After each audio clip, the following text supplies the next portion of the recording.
Everybody, I hereby call to order the November 14th, 2025 public hearing of the City of Prescott Preservation Commission. Members present are Rick Kimmery, James McCarver, Rob Johnson, Mike King, Diane Travis, the Vice Chair, and I'm Rick Sprain, the Chair. Other staff members, Alex is not here, Tammy DeWitt, Community Planner, Jacob Lund, Chelsea Walton, yep, they are, and the mayor, and they're not here. And we have Jacob. This is Susanna Bond. She's one of our new assistant planners. Welcome. This is an open public hearing and is being recorded by the city. The proceedings are being televised by representatives of the public media, local cable, and/or radio stations, and may also be rebroadcast. The number of commissioners present is 6. I can add. It is required a majority vote of those present to pass a motion. All parties wishing to be heard will be expected to state their name for the record. Please speak loudly and clearly close to the microphone at the podium in front of me, and please turn off or mute all your electronic devices.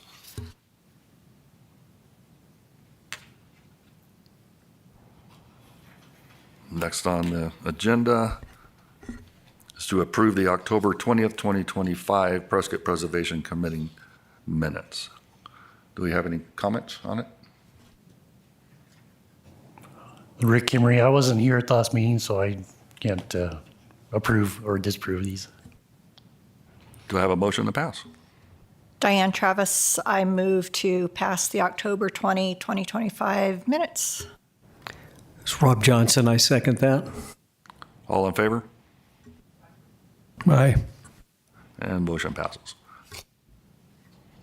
Next down, B, HP 25-007, a request for signage approval for a new business in Doc's Barbecue and Whiskey located at 202 South Montezuma Street and Goodwin.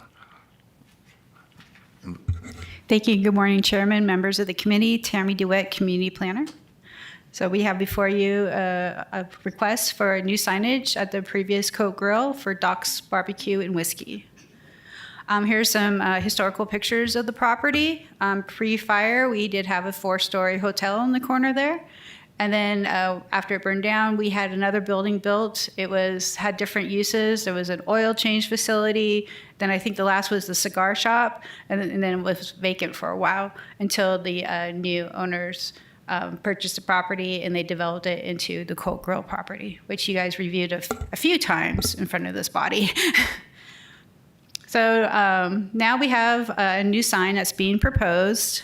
It is approximately 20.53 square feet. It's at the same location that the Coke Grill sign was. The letters will be white with text Doc's Barbecue and Whiskey in large font with an amber halo illumination. The Land Development Code does allow up to 96 square feet of signage on the building, but this is all that's being proposed at this time.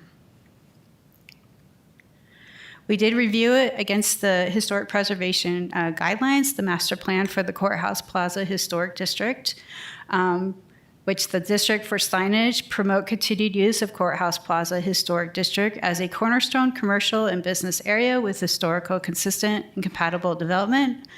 Use historically consistent signage, use only flat against the building, no flashing, revolving, or roof-mounted signs are permissible, and use incandescent or neon lighting for signage.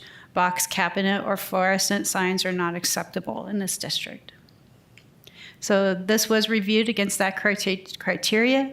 It was found to be in compliance. And that concludes my presentation for this, and I'll be happy to answer any questions that you have for this portion of the... Do we have a representative here that would like to talk about it? There are a sign guy here, sir, that can answer any of the questions for the sign. Do we have any questions from the commission? I just wanted to verify that the lighting itself is not a fluorescent light. There's no fluorescent aspects to it. No, it's LED. And how far from the wall does it extend? We're going to keep it pretty tight to the wall. We'll keep it about a half inch, maybe 3/4. So the whole sign itself will be 6 inches. The letters, I believe, are 2 inches deep, and then you have your half-inch standoff, so you're talking 2.5, 2 3/4 inches.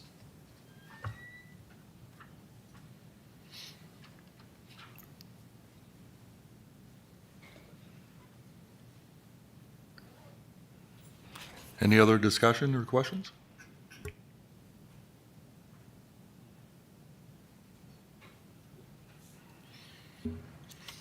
Diane Travis, I move to approve HP 25-007. We have a second? I second the motion, Mr. Chairman. Mike King. All in favor? Aye. Aye. Aye. Opposed? Motion carries 6-0. Okay, we'll just go to the next one, which is HP 25008 for the same Doc's Barbecue and Whiskey for their exterior improvements that they're proposing. So what they're proposing to do on the property is install new retaining wall with Versalock block 8x16 to level the patio floor to the existing interior floor. Install ADA compliant pavers 12x16 on entire north and east patio areas. Install new metal and wood design safety fence around the patio. You did previously approve a fence, and I do have pictures in the presentation what was approved before and what they're proposing now. Remove existing smoker at the northeast elevation and install a new smoker on the west corner of the property, which has kind of already been done. If you've been by there, if you look at the front, that front patio cover where the smoker was has been removed and the smoker. But they have permits for that. Create new bar area at the northeast patio and install metal frame and standing seam metal patio covers painted black to match the building over the north and northeast patios. So this was also reviewed against the Prescott Preservation Master Plan. So use only integral natural colors of a neutral tone compatible with the building and the district. As we know, the building, they put in the black brick, and that's what the whole building was made out of, and that's not going to change. Compatible use of materials strongly encouraged to continue design theme established in the district at the turn of the 20th century. Details of a facade can add character, vitality, and a sense of craftsmanship.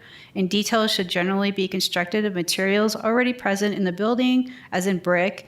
If different materials are used, they should be compatible to the primary material. So this is showing what they're proposing for the outside patio area. They're going to, let's see how this works. So they'll put in these pavers to level it. It does slant with a lot of drainage. So they want to fix that to make it a level patio. They'll put the new fencing, which will be vertical instead of horizontal. That was approved before. And then a new ADA ramp too from the patio area. This is what was approved previously in 2022. They had, like I said, the horizontal fencing between the planter boxes. This was kind of installed on the property. They didn't really finish it, but they're proposing something new now. So this kind of details some of the improvements they're doing. So the front entry here is being turned into a bar area, and then they'll have another new entrance area. And then we'll have the outdoor patio area that will be leveled out to be more user-friendly. And then there's some other improvements they're doing for the new business. And the smoker has been moved back in this area. And it's electric smoker, so it won't smoke as much as the other ones did. So hopefully some of the complaints that we had before will not apply for this one since it's an electric smoker. So for the patio cover, when this first came to us, it was wrapped around, but now they're just proposing it over this area, which is be the new bar area, and then over the new patio area to provide shelter and make it more user-friendly throughout the year. And what they're proposing is the cover to be the black standing seam metal to kind of blend with the brick. At first they were proposing a fabric, but we feel that the metal will be more withstanding for the weather we have here and look a lot better on the property than having something fabric over that patio area. So this was reviewed against our criteria and felt it was met. There isn't a whole lot about patio covers in the master plan, but we do wanted to have consistent material that blends well with the property. As we see in this picture, that before they had kind of the corrugated metal that was approved over the cover there for the smokers. But so the streamlined of what they're proposing now will be a lot smooth looking and probably more compatible with the building. So that concludes my presentation. I'm free to answer any questions that you may have. The outdoor, where the bar, is that going to be an outdoor bar Yes. with an open area to the inside with seating, or is it strictly outdoor patio type I'll bar? defer to the applicant more about that, what they're proposing for that. Please come forward, yes. And state your name. Morning, Chair, Vice Chair. It's Cal Palguda. I'm part of the team with the Docks Barbecue. And the question in regards to, there won't be access to the bar for patrons from the inside. It'll just be an outdoor seating. So what you currently have seen before at Colt, where they would have the smoker right there, and then it was fenced off, it's no bigger. The footprint is no bigger than that, and then the cover there would be no bigger than what was approved before. That corrugated metal that was currently extending over the smoker, that had to be removed because when Colt constructed it with the smoker, they welded everything to that. So when we first came to the city, one of the big concerns and questions were, what is going to happen to that smoker? And we immediately, our plan from day one was to move it and get it out of there. That's an old type of smoker, and we've constantly heard complaints where there'd be a lot of smoke going throughout the plaza. And the new smoker we got, it is electric, but it does run on wood as well. But it's a new state-of-the-art technology where it burns a very clean smoke where you'll smell barbecue, but you won't have that dirty haze that lingers throughout the plaza. So you won't quite even know it's there in regards to the smoker. The canopies, are they going all the way out to the edge of the property to the sidewalk, or are they kind of hard to tell there? How far out does that extend? So it would go about 20 feet from the building out, and there's about 24 feet to the sidewalk. And the reason with the metal would allow for it to be more flat, and then at the closest to the sidewalk, you'd have more of a height, as opposed to if you did cloth, it has to be more of a slope, and we're being told it would only be about 6'8", almost 6'10" at that lowest point, which we felt was kind of low. And in reference to the patio pavers, as we all know, it's currently like a parking lot, literally. Colt had picnic tables sitting over the handicap parking spots, and you can still see the lines painted. We got a lot of complaints while we've been out there over the last 8 weeks, people talking about the challenges they had entering into the building because it was a parking lot. It was sloped a certain way. And our goal is to have a level patio with pavers throughout the whole thing with ADA access to make it easier. Yeah, this is Rob Johnson. So the bar that's out front, so I assume there's no access from the sidewalk into that open bar, and the only access is from within the building to it, right? No, sir. There'd be access. Currently, how Colt had it, where there was access with a quasi fencing, where people would be able to walk into the area where they had outdoor dining. The access points would be similar to that, so they'd still be able to be seated or walk in from the sidewalk and sit down, and not necessarily have a drink. They could have dinner there as well, and it meets all of liquor board requirements. They're compliant with that as well. All right, thank you. And just out of curiosity, are you going to have it so they can have sides put down for the wind and rain? And that's the goal, sir. Yes, sir. To have shade as well as heaters for the wintertime, misters for the summertime. Any other questions? It's Jim McCarver. So the reason you couldn't put fabric was the fabric has to slope at a different angle than the metal roof? Yes, sir. Why is that? The building code requires it for the snow loads that we have here. And there was one picture, I don't think you showed it in our packet, that showed like red fabric covering the area. Was that just That was previously what they were proposing was the fabric. right. But after discussing it more with them and the criteria for the Courthouse Plaza, that they came forward with the metal at the last minute before we had the packets out. So we were able to provide that information to you. But that was what they were proposing to do. Like you see at Park Plaza, how they have the fabric covers over that patio. That's what they were proposing at first. But they come back with the metal, which will blend a lot better with that brick and look a lot nicer there than the fabric would have. And it meets our design criteria to blend in with the building and the surrounding area.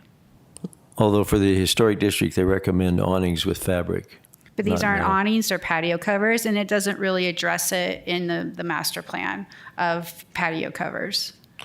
So that was one of the biggest challenges we had, trying to figure out where else in the overlay this would be consistent with. And Courtney, we've talked a lot with her and trying to figure out what works down at that location to be able to provide that outdoor seating as opposed to what was currently there with literally Bud Light and Michelob Ultra umbrellas in that parking lot for outdoor eating. The retaining wall, what's the height of that at the? So furthest end currently, down there? if you go back, if you can just move the next slide forward. For those of you familiar with it, there's currently black planters that are there. Those are a little bit of a challenge. Those we found out are city planters that were put in, we think, during the enterprise car rental days, for when it was basically stopping cars from going out on the sidewalk the way they had it configured in the parking lot. So at the highest point, which would be the furthest west, we expect the retaining wall to be about 22 inches. So if the planters were to stay, the planters are currently about 18 inches high. So the retaining wall at the highest point would extend about 6 or 8 inches visible at that point. But then as you proceed further towards Montezuma, the wall will virtually end up being flush to the ground. So there's only going to be a small portion that will basically be 18 inches, 20 inches tall. And that butts right up to the sidewalk? So what is in between, we would butt up to the planter, and the planter butts up to the sidewalk. Ideally, we would love to remove the black planters, and I think you might have a picture of it in your packet. They're literally just concrete. Some of the planters have rebar showing out of them. The plants are all dead, and we were hoping to just take all that out and make it a consistent wall. If you guys are in love with the planters, that's fine. Our design will still work on the other side. It would just be more aesthetically pleasing if the planters were gone. Do you plan on refurbishing the planters and or using them for plants? Or is that totally city responsibility? Well, yeah, I don't know what is going on or what the deal is, but there's a bunch of dead plants, and if the planters stay, we would love to be able to take care of it and make it look a lot better than what it is. But ideally, if we could remove the planters, it'd be a more consistent look with the retaining wall. And again, even by removing the planters, the retaining wall will still only be 22 inches at the highest point, 22 to 24 inches. So Tammy, who decides whether the planters stay or go? Is that a city decision? Well, I mean, if they wanted to remove them, they can get a permit from us to remove them. Who is they? The applicants, so that they can apply to remove those from the city right away. We don't maintain them. It would be the responsibility of the property owners to maintain them. But if they want to remove them, they can get a permit to remove them through a right-of-way permit. We would need permission, though, from you guys. There's nowhere else that has these planters. I don't know if you know that or not, but just that strip is the only place on the plaza that has the planters. And like I said, we believe they were put in during the car rental days, just for safety purposes. From that position, your wall probably provides more safety from a car crashing in than the planters do. We would like to think so. And then, as I mentioned, currently, it is falling apart. It's not very appealing to the eye. So the city wouldn't look at that and say, they're not needed anymore? He would have to actually apply for a To remove them, permit? yes. Is that on your property, his On property? city property. It's the in city City right-of-way. property. Yeah. Yes. But it's There up- currently is one portion of the planter. If you've been there, if you can picture it, there's a portion of the planter. It matches the current planters that run parallel to the sidewalk, but there's a part that tees off that goes towards the building. That is on our property, but the other part that is connected to is city property. And we've already been approved to remove the part that's on our property so we can have a flush patio. But they told us that we can't touch the planters until you folks say it's okay or not. And again, it's totally fine if you guys don't want us to touch it, but we were willing to make that part look better. Diane, Travis, Tammy, can we put that in with our motion that he's allowed to remove those planters so that he doesn't have to come back a second time? Yes, that would help streamline that. Mr. Chairman. First of all, Mr. Mayor, thank you for being here. Oh, today I'm Kel. I listen to Cal on the radio. I don't know why, but I do. Anyway, I'm not sure why you do, sir, to be honest. I had the privilege this morning of walking around town like I normally do and do my research, and I met Mr. Agee, and I've got a very thorough orientation to what you're doing today. And first of all, I'm embarrassed that if the city put up these planters that they don't take care of them. And if there's rebar hanging out, it's a safety issue. So if you want to remove those, then we make that a condition, fine, but that's up to you. I think they would look better, your site would look better without the planters, but that's up to you. Secondly, thank you for the thorough pre-work that was included in your package. I have no objection. I think that the color, like the clarification on the color, they're going to be black, even though it's blue on the. First they were red, now they're blue, but it's going to be black. I stood there and I understand the slope of the awning and why it's there. It's much more visually appealing. It's less of a parking lot, industrial-looking site that it is now. Even though we approved it, this will enhance that corner. I'm just wanted to commend your company and partnerships in doing so. I fully support what's presented today. Thank you. Anybody else? Do we have a motion?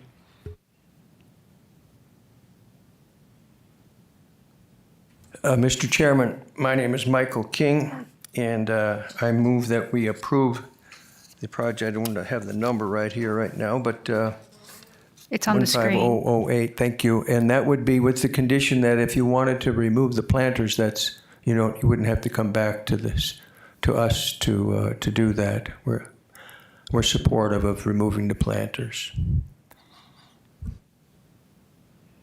I second that.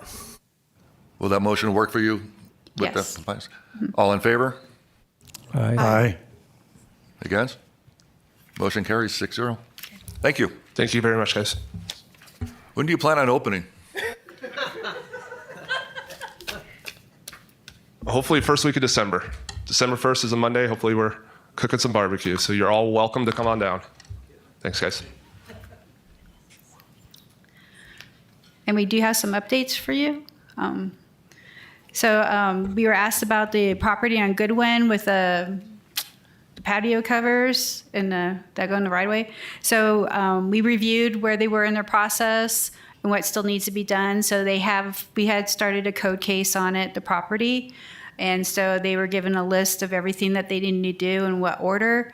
And so to come in compliance, so they've been sent that and they have a deadline to respond to that. Otherwise, they'll be going forward through the violation process. So we are working diligently on that property to work still on getting him back and working forward and getting in compliance. You're welcome. And also about the Historic Preservation Conference, we have not seen anything posted about that yet, but as soon as we hear anything from the state, we will definitely let you know about it and who we can send or if we have any money for that.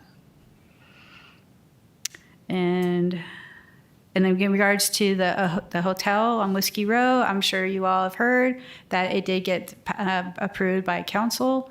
So they will be moving forward next for their water applications.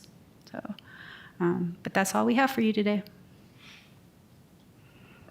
Yes, Jim? I just have an additional comment that's not involved in this, but I have an opinion that I wanted to express.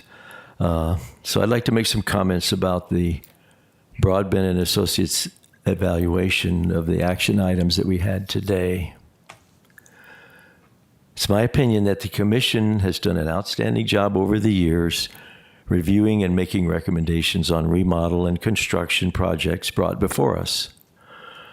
I think our goal has always been to maintain the history and integrity of our historic downtown district. We have practical guidelines to assist us in this endeavor.